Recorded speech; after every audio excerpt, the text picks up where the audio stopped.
അക്ഷരത്തിൻ്റെയും വായനയുടെയും ലോകത്തിലേക്ക് നമ്മൾ മലയാളികളെ കൈപിടിച്ച് നടത്തിയ ശ്രീ PN പണിക്കരുടെ ചരമദിനമായ ജൂൺ 19 നാം എല്ലാം വായനാ ദിനമായി ആചരിച്ചു വരുന്നു.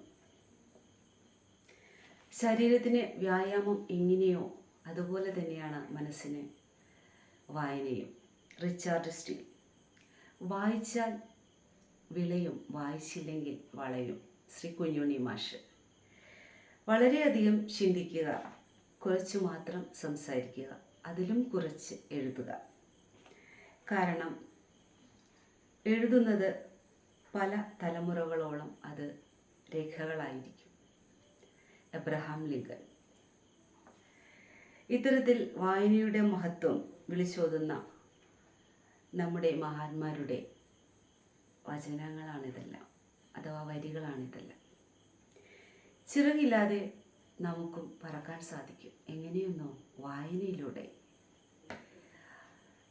ഇരുട്ടിൽ നിന്നും വെളിച്ചത്തിലേക്ക് വായന നമ്മെ നയിക്കും എന്നത് ഉറപ്പാണ്.